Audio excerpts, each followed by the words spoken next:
Let's do it. Makes total sense to me now as an entrepreneur why you would be so into like brain research and brain science and all that, but I don't know that it's the most self-evident thing to the outside world. Why did you start there?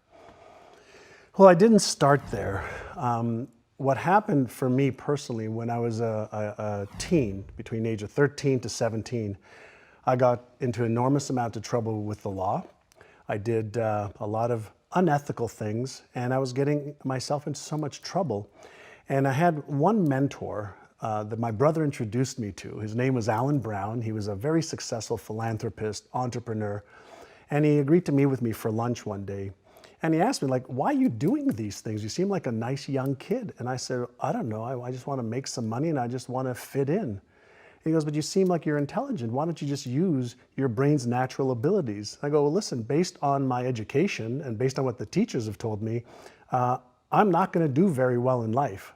And I left high school in grade 11 thinking that I'm not worthy enough, I'm not smart enough, I'm not good enough. And this one man in 1 minute, in one meeting, changed my life. Because he asked me, what goals do you have? And I said, what do you mean, what goals do I have? I said, I want to go out this weekend to the bar. I want to have some good food. I want to find a nice young lady to maybe hook up with. And he says, no, but what are your bigger goals? And I didn't have any. So he actually sent me home. And he said, fill out these pieces of paper. And on the pieces of paper, it said, like, what age do you want to retire by? Like, I was 19. This was May of 1980. I wasn't even started yet. I said, but just fill out these papers. So I said, I want to retire by the time I'm 45 with $3 million. I want to have a Mercedes. I want to have a house. I want to travel the world. I want to have a great lifestyle. And so I came back on Monday and he looked at it and he asked me one question. And that question transformed my life. And he said, are you interested in achieving these goals? Or are you committed? And I stopped and I looked at him. He was standing up. I was sitting at my desk there at his office. And I asked him, Mr. Brown, I said, what's the difference? And he said, if you're interested, you'll do what's convenient. You'll come up with stories and excuses and reasons why you can't, and you'll use your education as an excuse. You'll use your story as an excuse. You'll use the fact your father was a cab driver and was a gambler and never had any money. You'll use all of that as your reasons why you can't. He says, but if you're committed, you will do whatever it takes. You'll let go of your stories. You'll let go of your excuses. You'll let go of all the reasons you currently have that are formulating your identity of yourself. And you'll learn how to let that go and become who you are destined to become. Why'd you listen to him? Like, that's such extraordinary advice, which I would have promptly ignored. Well, I had been in so many situations where I was so embarrassed and ashamed for myself and for my mother and father. And here was a man who was kind, generous, caring, empathetic. He didn't talk down to me. He lifted me up. But then he also said, I can show you how. If you are committed, I can show you how. And I had nothing to lose at that point. Talk to me about that shame. That's really interesting. And you've talked about growing into being able to talk about stuff very openly. So what was the source of the shame? How did it play out for you? So the first source of shame, when I was 5, I moved from Israel, where I was born, to Montreal. And I had just started kindergarten in Israel. And then I was thrown into a class with 50 kids in Montreal in grade 1. I didn't speak English or French. And so I felt stupid. I felt like I sat there, looking up at the ceilings, bugging the other kids, and was consistently reprimanded, consistently put in the principal's office. And then I was consistently, brought, to my knees with my parents. My father was physically abusive, which, is a challenge in itself. His words weren't a way, that he communicated. Hands and feet were his way of communicating.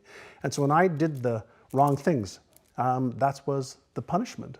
And so I felt embarrassed that I wasn't smart enough, that I wasn't good enough, that I wasn't going to amount to much. And back then, school was, my parents were trying to say, go to school, do well. That's your way out of, where we were living. That's your way out of this life that we're having, which wasn't a bad life. We had food on the table, we had a roof over our heads, but there was always a struggle. And Mr. Brown offered me some hope. It really amounted to that. He offered me gentle, kind love and hope without embarrassing me, shaming me, or making me feel guilty. What was it that he said that read to you as hope at that point? It was his demeanor of how kind he was. He was extremely successful.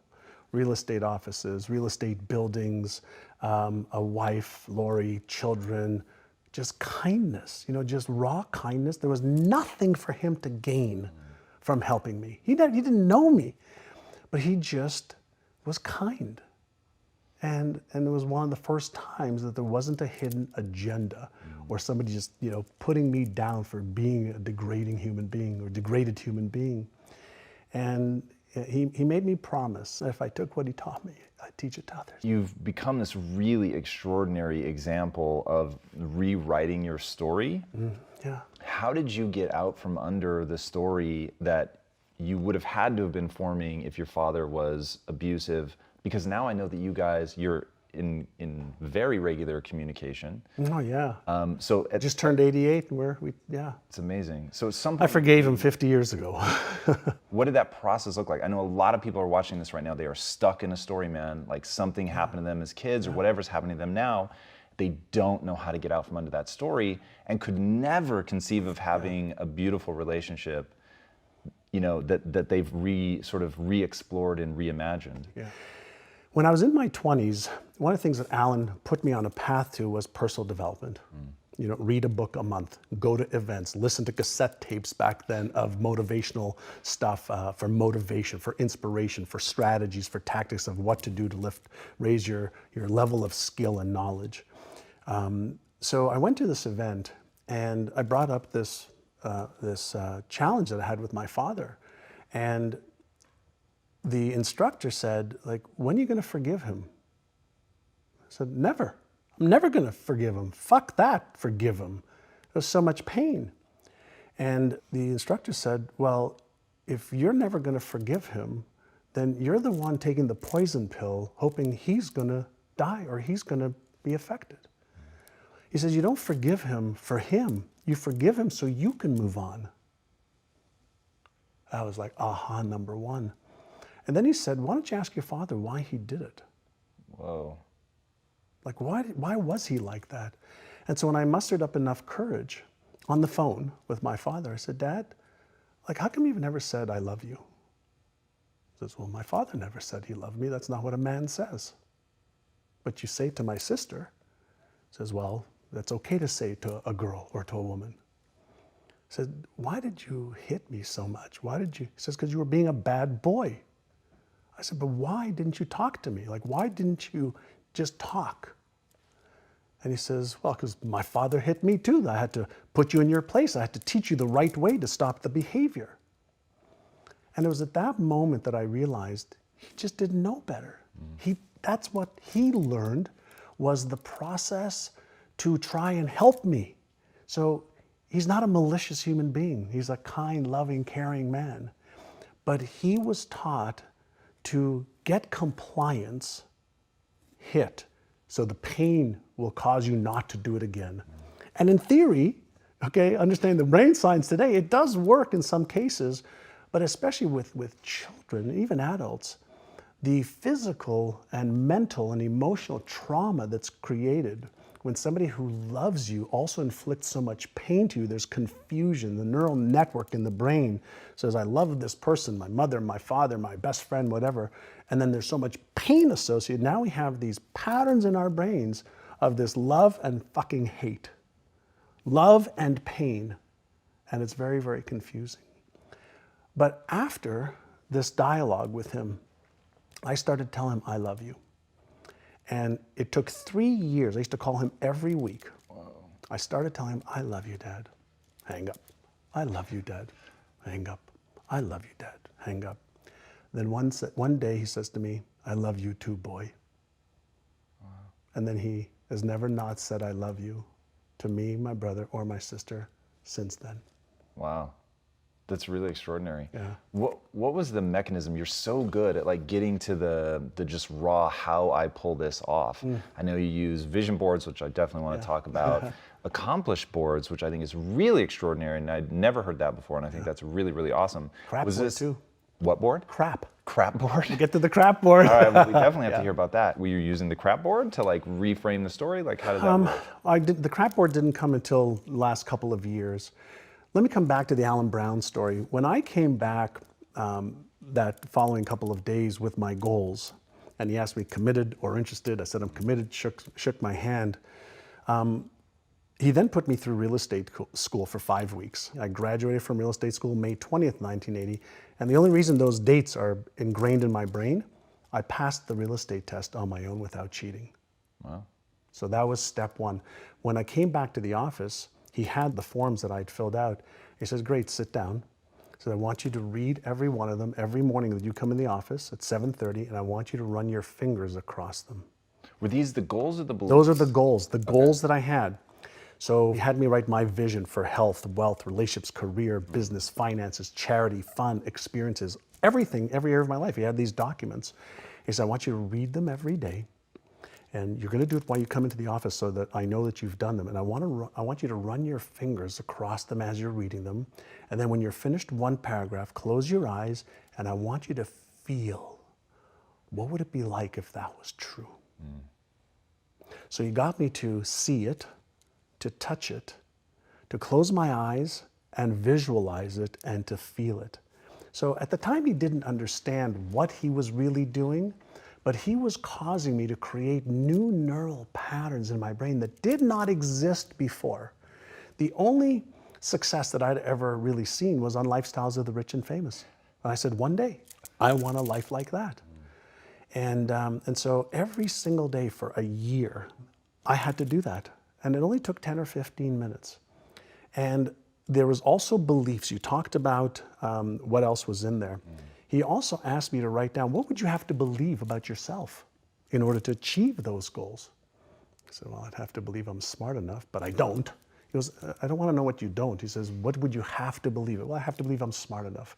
I'd have to believe I'm deserving enough. I'd have to believe I'm worthy enough. I'd have to believe I'm capable of doing this. I'd have to believe these things. I wrote out a bunch of things, and he added a few more. He says, great. Now I want you to record those things. And on your way to work and on your drive to look at real estate homes, because it's 19 getting into real estate, you listen to those over and over and over and over and over again until you can recite every single one of them. So he taught me the power of repetition. He taught me the power of looking at stuff, touching stuff, feeling stuff, seeing stuff, hearing stuff, memorizing stuff.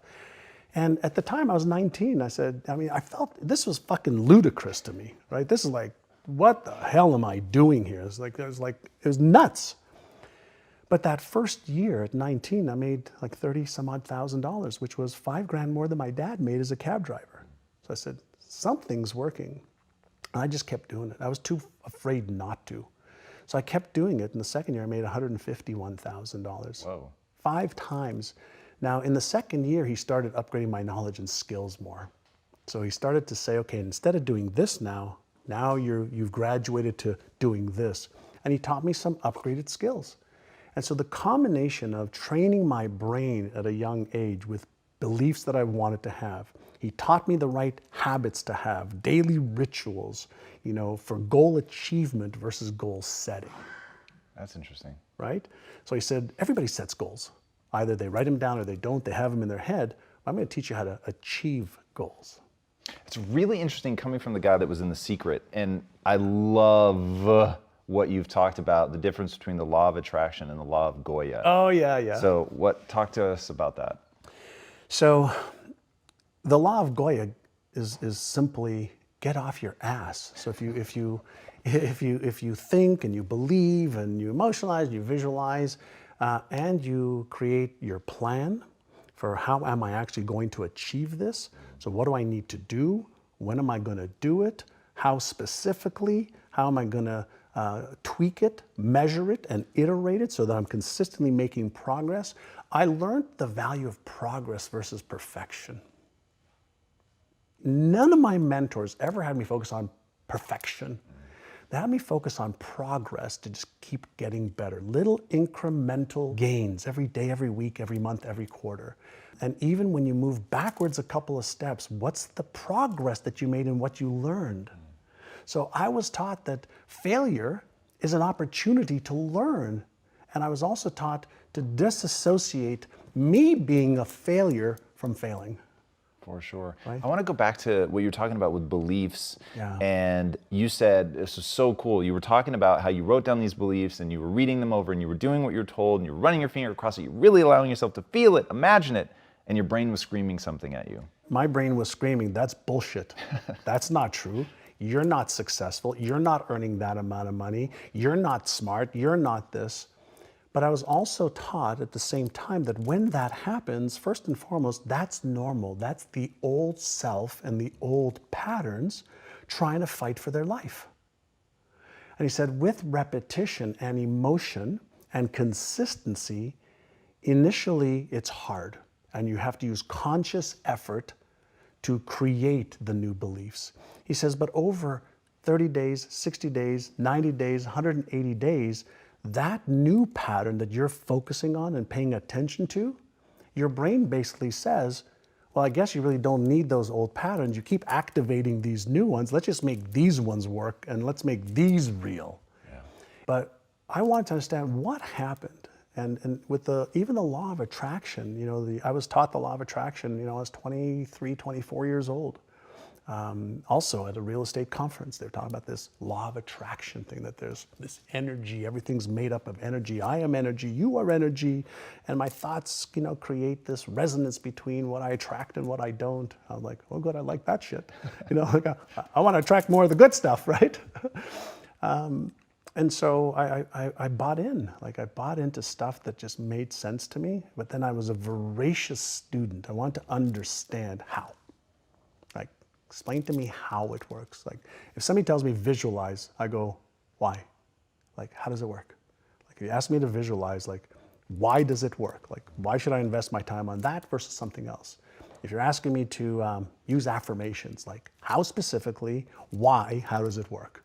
If you're asking me to emotionalize, well, what's happening in me that tell me I need to create these false senses of feelings? I want to know why it works. And why does it work, especially emotionalizing? I think that's something that people hear a lot. I talk a lot about embodying something, really feeling it. Yeah. But why does it work? Great question. It has to do with circuits in the brain and neurochemicals that are released.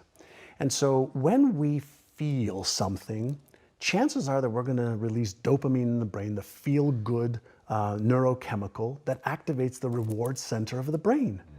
And chances are if we feel that and we have this positive emotion around it, and that neurochemistry is flooding our brain and our body with feel-good chemicals, we're actually activating the motivational center of the brain. And so when we visualize, when we set a goal, when we take an action step, when we emotionalize, when we read our goals, the initial flood of neurochemicals, dopamine, serotonin, feel-good chemicals, and then if we share it with a friend, oxytocin, those three neurochemicals, those are the neurochemicals of goal achievement. But then there's the other side of it, the other circuits of fear, of stress, where norepinephrine, cortisol, or epinephrine, the stress hormones can be released as well.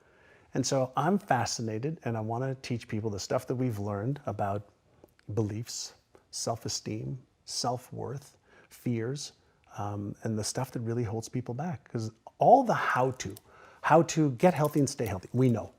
How do I build a business and sustain it? We know. How do I get into a relationship and make it successful? We know. We know most of the how-to for anything that anybody wants to do in this time frame that we live in. So the how-to is the easiest part of the equation. So the harder part of the equation is, why am I not doing the things that I know I should be doing? And why am I not doing the things that I could find out easily how to do? Let's talk about that. So in your real estate company, you said, I'm giving everyone the same training, they're reading all of the same books, and yet they're not getting the same results. And it wasn't like, oh, well, the smart people are doing better than the dumb people. You said sometimes it was people that you were like, God, in real life, this guy's not that bright, but he's crushing it. So what ended up being the difference between the people who didn't do anything with the information and those that did? So this is going back sometimes, I think in 1992, we were stuck, but I knew there was more possibility. There was room for growth.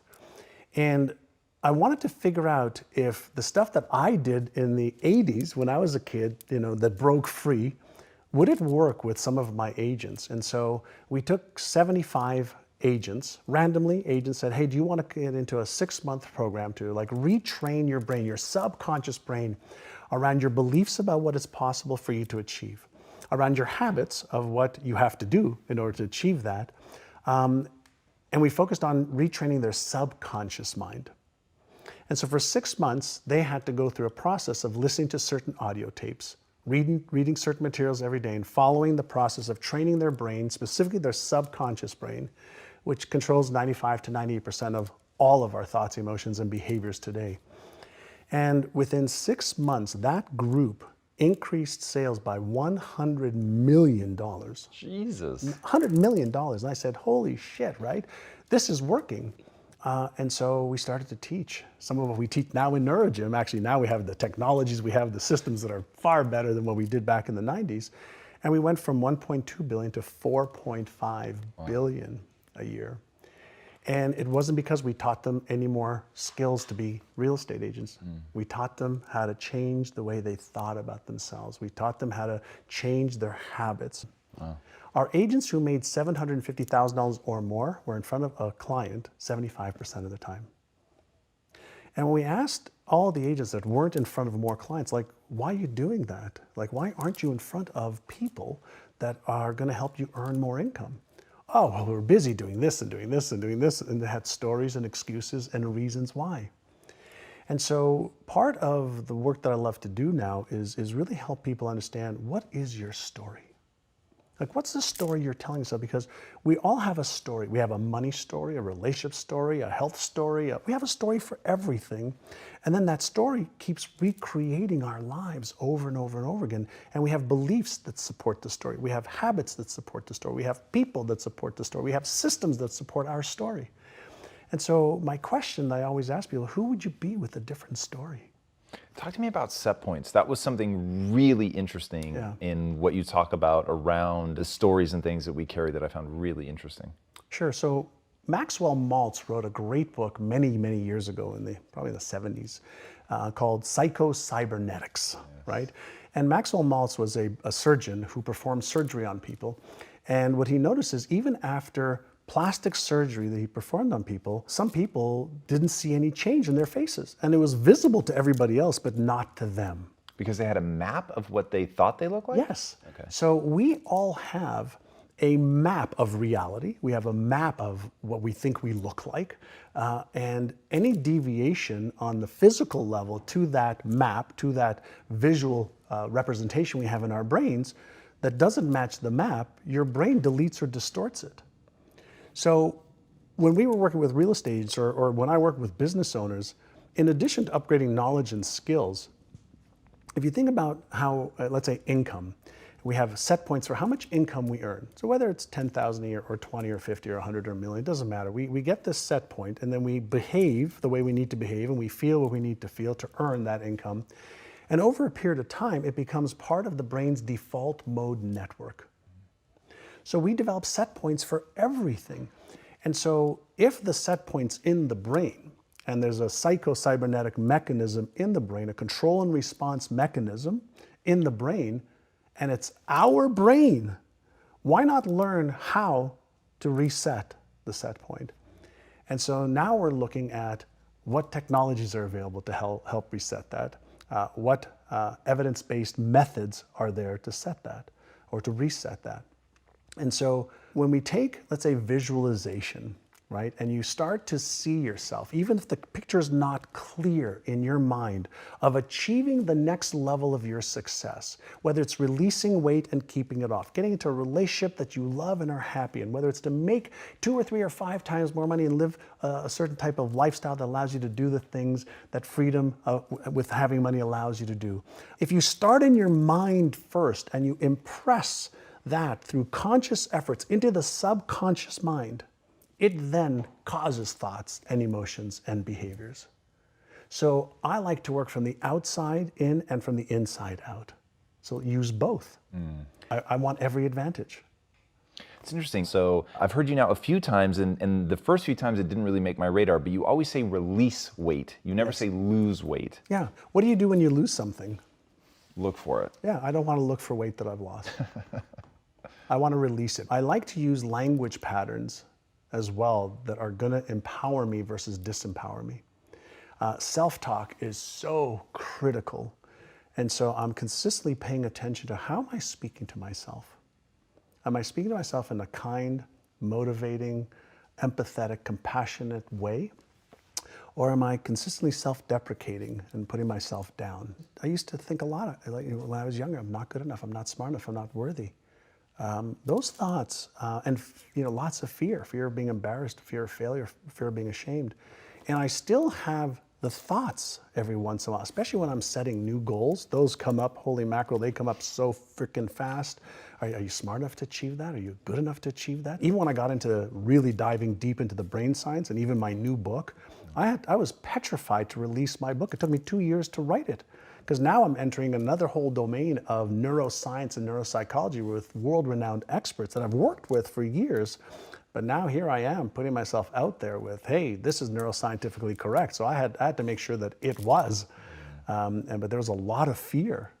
But I understand what the emotion of fear is. It's a subconscious trigger that causes this feeling that I don't like. And it's a go signal for me, not a stop signal for me. That's interesting. What do you mean by that? Well, fear is an emotion. Emotions are all triggered at the subconscious level. They release neurochemicals that causes a feeling. We are consciously aware of feelings that are triggered at the subconscious level. The feeling is the end point of the human experience in the physical body. And so when you have something in your brain that a neural network says, well, what if this book comes out and you fail? What if it's not good enough? What is scientifically not correct? What if, what if, what if? My brain's going to process that the same way as your brain and everybody else's brain, because everybody's brain's the same. The mechanism of how the brain works, it's Einstein's brain, Hitler's brain, Genghis Khan's brain, Tom Bilyeu's brain, John Assaraf's brain, all the same functionality. So if you understand the mechanics of what's supposed to happen, then you say, okay, great. When I feel this, then what am I going to do? So I like to use an analogy of a car. You're driving a car, and you're talking to a friend of yours, and a light pops up on the dash. You don't take a hammer and hit the light. It's a signal. Something's happening in the engine, in the trunk, in the tires. Something's happening. Emotions and feelings aren't positive or negative. They're empowering or disempowering to varying degrees if you don't understand them. And so if you think about fear, right? How does a firefighter go into a burning building when there's this enormous adrenaline and epinephrine, that could stop most people dead in their tracks? They learn, here's the feeling, it's normal. Do you have the knowledge and the skills and the preparation to deal with this in a safe way? Go. If you don't, now you retreat. So we have this phenomenal brain, right? It's genius abilities. We can't figure out how to replicate it anywhere with billions of dollars, but we are getting some of the user's manual now. So when you feel fear, what should you do? I teach the first 2 exercises that I teach every one of our students. Number 1 is called Take 6, Calm the Circuits. So if you have this unpleasant, anxious, fearful emotion, energy in motion, right? And it's unpleasant, and the brakes have gone on. If you just take 6 deep breaths in through your nose, out through your mouth like you're breathing through a straw, you will deactivate the stress response center, which means blood is going to go back to the left prefrontal cortex. The Einstein part of the brain can actually think through this problem, because what happens when the stress response center is activated, blood goes away from that into the fear response. So you have epinephrine, cortisol, adrenaline to be able to get you out of the situation. It's part of our instinctual brain, part of the reptilian brain. The first part of the brain that was developed was that, then the mammalian brain, the limbic system, then the neocortex, the thinking brain. So when our brain has this signal of, oh my God, you might get hurt, you might lose this, you might get in trouble, you might be embarrassed, ashamed, ridiculed, judged, etc., that part of the brain is going to get activated. So if you take 6 deep breaths first, calm down, calm the circuits first, then do exercise number 2 is called AYA, A-I-A. The first A is for awareness. What am I thinking right now? What am I feeling right now? What am I sensing right now? What is my behavior right now? So you thoughts, feelings, sensations, awareness of behavior. What's my intention right now? That's the I. Well, my intention is to move forward. I want to do this. Great. What's one very small action step that you can take? Now, the reason you want to take one small action step is one small action step your brain can handle. If it's one small step towards it, the threat response goes away. But if you focus on the end game right away, you're going to get that rush and that instant trigger of the fear response, stress response. So the first thing you want to do is learn how to manage your mindset and what you focus on. Learn how to manage your emotions because they drive your behavior more than anything else. Because we move away from pain and we move towards pleasure, but we move away from pain 1,000 times faster. And pain wires in the brain faster for survival mechanisms. So purely from a neuroscience perspective, just understanding self, once you understand, oh, okay, this feeling is normal. Okay, what should I do? Take 6 calm the circuits, Aya, and now you can start being progressive and make progress towards what you want. Now, while you're in the, what am I thinking, feeling, it's a chance to be aware. And the biggest gift we have as human beings is our awareness. Because awareness is what gives you choice, and choice is what gives you freedom.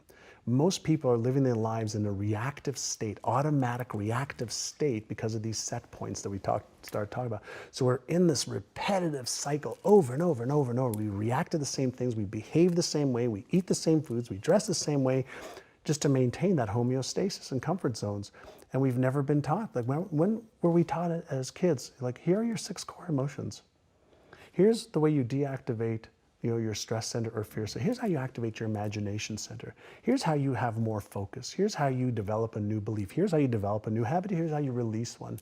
We haven't been taught that. We've been told they're important things, but we haven't been given the tools, and then we haven't practiced the tools enough to be able to make them part of our unconscious competence brain.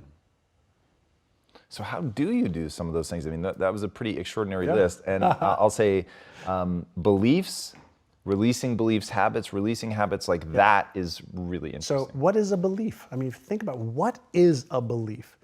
And let's go to, again, I just like to go to the neuroscience field because it's just my passion now, is a belief is nothing more than a group of cells that have been connected and then reinforced. And we have 2 types of beliefs. We have beliefs that Really fast, I'm going to stop you there because that's so important. Yeah. And so different than I would have expected. I think when people hear belief, it is believe in something that is true, which did not enter into your definition. No, we believe, whatever we believe is truth for us, but it's not the truth. That's really interesting. Right? But we have been conditioned. If we go back a little bit to what we talked about earlier about, when you were a baby, when you were born, what belief did you have? 0. Right. Goose egg, 0, not 1. And so you learned what to believe and how to even formulate your beliefs, chances are from parents, teachers, brothers, sisters, television, maybe when you read some books, right? And we behave based on what we believe. So we might be behaving our lives away based on false or inaccurate or disempowering beliefs. So if a belief is a neural pattern in the brain, then we probably have some good ones, empowering ones, useful ones, and chances are we have some that are not useful, not empowering, and not worthy of the geniuses that we all are. So the question is it possible for me to develop new beliefs that I don't believe right now? The answer is yeah. So what's that process look like? So the process is you can read new beliefs to life. And so if you listen to beliefs that are empowering over and over and over again, and you emotionalize them, and you visualize yourself actually acting out those beliefs, and you learn how to pay attention to that little inner critic that says, that's bullshit, that's not true, that'll never come true, that's not true. If you learn and you remember that that little voice is there to consistently keep you in this homeostatic place, and it's there to protect the beliefs that are there now. The latest research shows that to develop, a new pattern takes between 66 days and 365 days. How do you help people be consistent long enough to form that? Like when people talk about, oh, it takes 28 days to form a new habit, it's like, okay, I can get my head around that. Yeah. But when you start talking about 100 days, 365 days, it gets pretty daunting. For adults, yeah, it does. So you have to use intrinsic and extrinsic motivation. So you have to start everybody off, well, why is it important for you to be able to develop these new beliefs? Like, what will your life be like if you had them right now? What would your family life be like? You have to give them a benefit that's greater than the switch cost. That's interesting. Right? So the switch cost is something that our brain resists. The only human that likes change is a wet baby. Every other human being is resistant to it because safety first and homeostasis and energy conservation. So we are biologically wired not to want it to change. So we have to deliberately coax the brain into motivational reasons, emotional reasons. You have to have intrinsic reason. Why must you do this? And so you can use pain as a frame as well. So if you don't, then are you okay with your life being like this at this age in 5 years, in 10 years, in 20 years? And if you're okay with that, then you're not a candidate for change. But if you're committed to letting go of the old so you can create the new, and you create motivations every day, that's where the power is. Remember earlier, progress, not perfection. So anybody can do 1 minute or 10 seconds. So if you can start to formulate a habit, a daily habit, a weekly habit, it doesn't matter how long it is.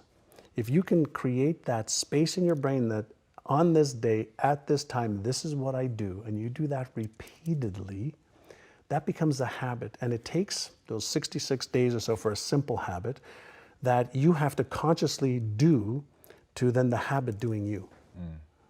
And that's why they say we are all creatures of habit, because habits run themselves. Their subconscious programs just run themselves. Most people don't take the time to become aware, what are my empowering habits? What are my disempowering habits? And then the next question is, well, how do I release this one? And how do I strengthen this one or create a whole new one? And what we're looking to do is build empowering habits that then run their course. I love that. Yeah. All right, one thing I'd be remiss not to ask you about before we go are the 3 boards. So vision boards, accomplished boards, and the one I don't know about, the crap boards. So crap board. So vision board for seeing what you want. The accomplished board for reminding yourself that you've got a lot that you've accomplished, so you feel good. And the crap board. Do you actually put up images of things you've accomplished? Yeah. I have them in my closet, in my home, encased on the floor. Like on the floor, so that you don't look at them. So I look at them just because I sit down to put on my shoes. I want to look at them every day. Interesting. Yeah. On my I have this ritual as well. I do something called brush and prime. So on my bathroom mirror, I have my goals that are on my mirror. So that as I'm brushing my teeth, I'm priming my brain to see my goals in front of me every morning and every night. I love that. Right? So that's priming your brain, which is a whole other topic we can have. And then the accomplishment boards reminds me, whenever I look at the stuff that I've accomplished, I go, that wasn't easy. I mean, there were a lot of ups, downs, highs, lows, failures, times I thought I'd quit and I didn't. So it's to remind me to go through the times that I don't think I'm going to be able to achieve those things. And then the crap board stands for conflict, resistance, accomplishments, and procrastination. So what conflicts are happening right now that I need to resolve? What resistance is in my way? What am I resisting? What in front of me is resisting right now? And then accomplishment as well is to remind you that you can get through stuff. And then procrastination is what's causing me to procrastinate. So if you create a crap board as well, you have that in front of you, and then you can create a game plan for what am I going to do about it? What am I going to do about the conflicts? What would you put on a board for conflicts? Is it a picture of a person? Oh, it could be a person that you're having conflict with. It could be something you're trying to figure out that's conflicting, whether it's in your company, a department, whether you're having conflicting thoughts of should you do it, shouldn't you, and there's uncertainty. Any conflicts that you are experiencing is going to create neural dissonance in your brain. It's just going to create chaos in your brain. And so if you take it out of your head and you put it on a sheet of paper, you can look at it, and now you're one step removed from what's happening in your brain. And so the more you can be in coherence, it's the equivalent of being part of a band that's in harmony, that every player is just like, oh man, this just sounds so good. Well, the more you can be in coherence, the more you're going to be in flow, and the more you're going to take action. The more chaos there is in the brain, neural chaos, whether it's because of emotions, you're lacking something, there's conflict, there's resistance, the more you can get it out into the, in front of you and open and say, well, what's causing this? The easier it is for that Einstein brain to say, okay, well, maybe I could do this, maybe I can do that, but I can also call a friend or a mentor or a coach, or I can research it. Makes total sense. Yeah. All right. Before I ask my last question, tell these guys where they can find you online. You can find me online at myneurogym.com, johnassaraf.com, on my Facebook fan page, on Instagram, on Twitter. Those are the main ones. All right, and then my final question, what's the impact that you want to have on the world? On my epitaphs, he lived, he loved, he gave, he had fun. I always thought that if there's a way that I could somehow use my life in a way that I can make somebody else's life a little bit easier to live, either through knowledge or understanding or love or a process, then my life has been worthwhile. And so awesome. I just want to make a difference. And I'm one of the people that doesn't believe that there's anything wrong in the world. Everything's unfolding exactly as it should. There are many things not to my taste that I don't understand, but I just want to make the journey as good as I can for as many people as I can. That's beautiful. Yeah. John, thank you so much for being on the show, man. That was really incredible. That was fun. It was amazing. Guys, when I say dive in, I mean dive in. Somebody that really takes the kind of time and care that he takes to understand how the brain works and be able to make it digestible for people so that you can put it to use in your own life. I think it's really extraordinary that so much of this was born from a moment of kindness between him and somebody who'd been there, who then made him promise that he would do the same in kind. And the fact that he's given so much of his life to doing that, to understanding how things work, how habits work, how beliefs work. And there's even more that you'll find on him talking about those beliefs, which I think is really extraordinary. I think is one of the most foundational things about the human experience in terms of trying to be successful, is understanding what the beliefs are that operate in your brain. And the fact, at first, when I heard that he was in The Secret, I was like, oh God, the law of attraction freaks me out. So the fact that he has the law of Goya and that you, at the end of the day, have to get off your ass and do something, that's when I knew that we were spiritual twins and that I was going to be really into this guy. So I'm telling you, there's so much power in what he talks about. It's a no BS approach to how the brain works, how you can rewire it, how you can prime yourself to do really extraordinary things. So dive in. I think you're going to find some amazing takeaways that you'll be able to put into use in your life immediately to extraordinary effect.